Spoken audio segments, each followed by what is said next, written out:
This is John for the Everyday Fan Sports. Today I have the pleasure of being on the beat with Cy Young Award winner, three-time All-Star, one of my Chicago favorites. I'm so excited. Black Jack McDowell. How are you, sir? I'm doing all right. What's going on? Man, I'm so excited to talk to you. I saw you pitch at the old Comiskey Park, whatever it used to be called back in the day. It's a thrill to talk to you, sir, and I can't wait to jump in. I'm going to talk to you about baseball. Then we're going to get to some music. Let's just jump in. Cool. Yeah, old Comiskey. Man, it was just Comiskey Park back then, but it's just like us now. We're just old dudes. Younger back then. But so I mean, you had a great career. You had over 100 wins, like I said, Cy Young, three-time All-Star. Did playing Major League ball affect the way you watch or enjoy baseball now? Well, yeah, just because, starting playing baseball at 5 years old and playing it that long every year, continuing to go. And then actually since then, since I retired, I've been coaching at different levels every single year too. And that I think is really important for the knowledge of the game, because you have the knowledge of the game for yourself as you play it. But I look and I say, okay, if I was just a big leaguer and then just started coaching professionally, there isn't a lot of teaching going on by the time a guy gets to pro ball. So you don't learn a lot of stuff, but, going from T-ball all the way up, T-ball, little league, pony league, all that stuff, all the way up to pro ball. It's like you learn so much about the game and what actually moves people forward and gets them better. And is it hard for you sometimes? You had a great career. So is it hard sometimes when you're trying to teach a kid and maybe he has like no talent, but he really wants to play? Well, it's, I think at this point, after working with so many kids and so many players at different levels and how they are and how I just make little adjustments to their stuff. I don't make if there was any one way to pitch or one way to hit or any of this stuff, don't you think everybody would be doing that by now? It's not that. The kids, they throw a certain way, and so you go, okay, this is how you do it from the mound, this is how you do it from the infield, that kind of stuff. So it's all just about individuality. When you're a coach, you just take the individual and do what you can do with them. No, I followed you online. You're fairly open about your thoughts on the changes, shall we say, in Major League Baseball. What would you do if just say you were in charge, Jack McDowell's in charge of baseball? What would you do to make it the best game that you can think of? Well, I would take it back to what it was, which is not predetermined stuff. They predetermine the game from the metrics now all the way through, but that's not the reality of baseball. Baseball doesn't just happen based on what the numbers are pre-game going in. It's pitch to pitch adjustments. Sometimes you go out there as a pitcher and you're doing really well. Sometimes you'll start off a little shaky and it takes time to get into it and go, and you're not allowed to do that anymore. I mean, look at the Dodgers game. They lost and didn't move on because, they took their pitcher out after 5 innings of shutout baseball. Right. Now, what in the world would you do that for? I don't understand that part of it. And that's just one thing. And it's not opinion. All this stuff that I have learned about what they're trying to throw down at the game of baseball, I could lay out my metrics myself to show them how that isn't correct, doesn't work out. No, I know you don't like the runner in the extra innings. Well, that's just kind of weird. I mean, it was just like it was a California travel ball started that way back in I think it was like the 80s, 1980s, the travel ball started that. But travel ball had to do something like that because, you had 5 games on one field. Sure. So you had to make sure all those games got in. So nowadays in travel ball, they have a time limit. So now it's baseball up until, it's the 4th quarter of football and you only have 2 minutes left. Hurry. It's not about winning the game and doing that. It's about, oh, you got to hurry up and hurry up. And that's just the way it is now in travel ball. But as a pitcher, you would hate that, wouldn't you? And, I know you were a starter, but as a pitcher, you're coming into the game and you already got a man at second. Yeah, that's part of the deal. You gotta deal with what you got. You got to deal with. I mean, that's not the funnest way, obviously, to pitch. You want to go out there and start, but you never know. You might give up a first hitter double. So he's on there. You never know what's going to happen anymore. But now you get that runner out there, and you just hope that your team can go score them too. And you just got to shut it down the best you can.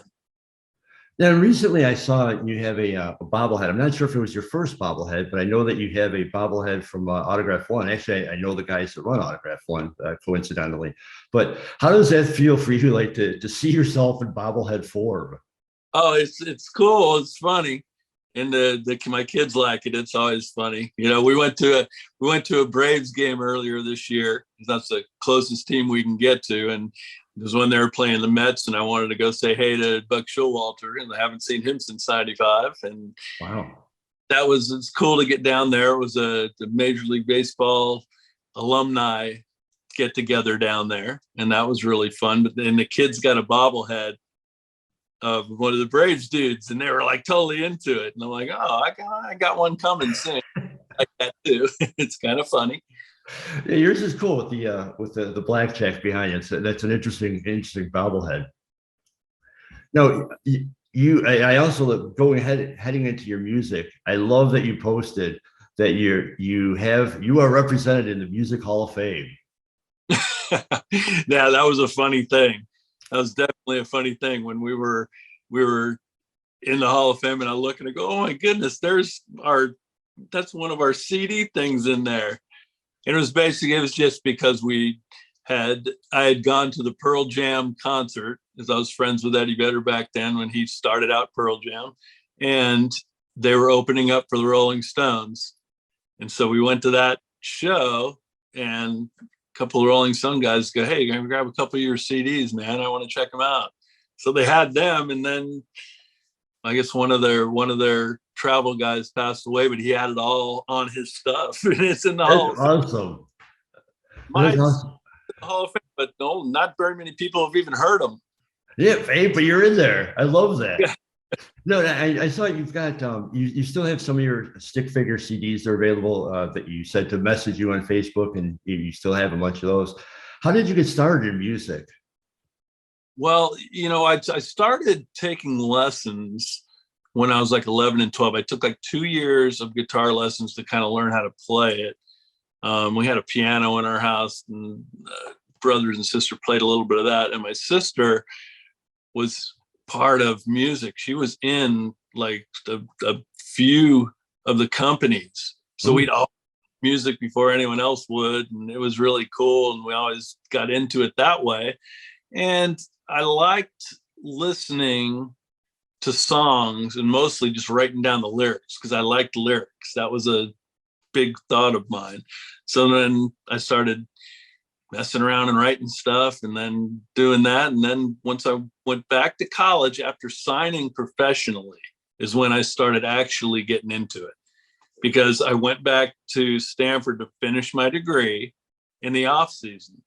And, baseball practice is starting, but I'm not going to baseball practice. So I'm just sitting around all day for the first time in my life.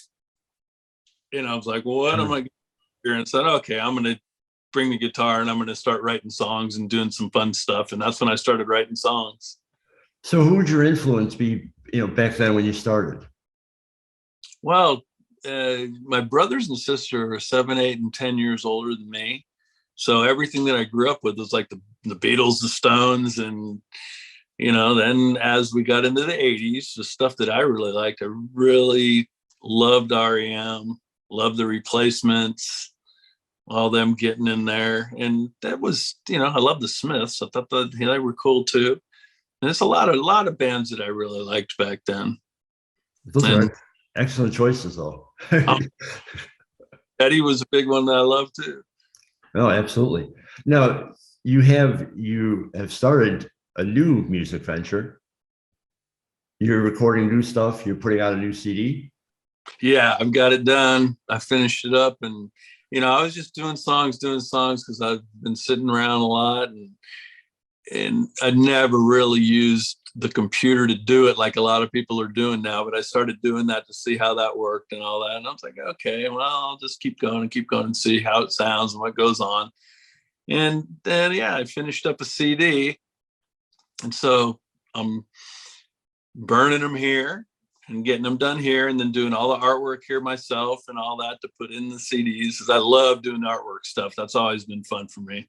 Cool. Doing logos and all that has been one of my fun things and things that I've been pretty solid with. Are you all original songs, or do you have covers on there? I've never done a cover on the okay. I've never done a cover yet. And do you play all the instruments on this? Yeah. Wow. So you're like a one-man show. You're doing everything. Yeah. So it's just the last CD that I made before this one, which was, over 15 years ago, actually over 20 years ago, come to think of it, his last one I did was, I played a lot of the stuff on that too. Didn't do the drums. Now I just do the drums with tech and stuff like that. But the guitar and bass and the keyboards and all that kind of stuff I do just by myself now. Any nerves jumping back into the music? Well, I'm thinking about it. We'll check it out and see if people get into it. The reason that I jumped out of it back in the day was, we had a small band. We weren't huge. We weren't getting a ton of radio play because we weren't with the big companies that, pay the money to put their songs on the radio.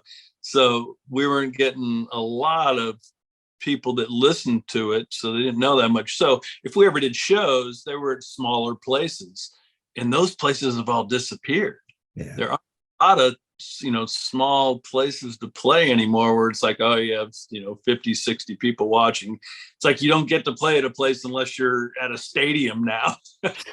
I'm like, well, I have never been at that level on music, so I'm probably not going to be able to ever do that. So, yeah, man, I'm just trying right now to see maybe if we can get it going and people can start listening to it. And I know that a lot of this stuff is just online now to check it out, like on Spotify and different things like that. So maybe I'll try doing all that kind of stuff and see if people get into it or not.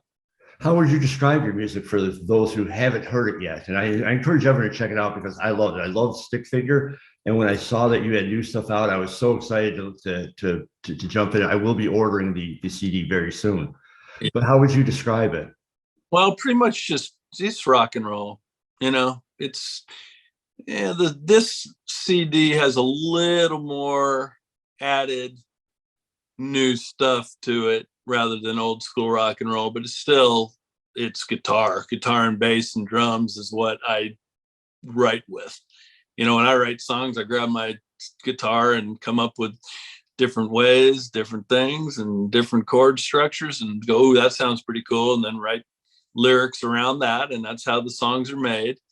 And it's mostly rock and roll. So if it would be on the radio now, I don't know where, what it would be on, and if they'd even put it on listening to what's put on now, because there's barely any guitar stuff going on anymore. Yeah, the radio, well, I'm a lot older than you, but the radio now is massively different than when I was a kid. So you're doing it the right way, though. You're reaching out to fans who know you, When do you know that your song is done? Or when do you say, like, that's good enough, this is how it's going? Well, just trying to listen. The tough part about it for me was I wasn't finding any speakers that connected to anything that I was recording on. So I'd have to listen to it coming back through the computer or through headphones. And I would be, oh, well, I don't know actually is going to sound like that or not. I want to do it. So sometimes I'd be able to take it and play it in the car to hear what it would sound like on speakers. So if I wanted to remix it or do something different to make it sound a little bit different, I could do that. And so that's basically, now I finally got a couple little speakers that I found that connected that I can check out now as I go. But it is done. It's done and ready to go. Yeah, the new CD is done. Yeah, here it is. This is it. The Replant Our Lives. Cool. So tell everybody before I let you go, tell everybody, the name of the CD, tell everybody how they can find it. Well, yeah, the only way to find it is out of my house because I guess I'm the new record company. McDowell Link, sure. Yeah. So if anybody, is interested in checking it out or listening to it, I'm basically a lot of the connections that I'll have with this stuff is through Facebook.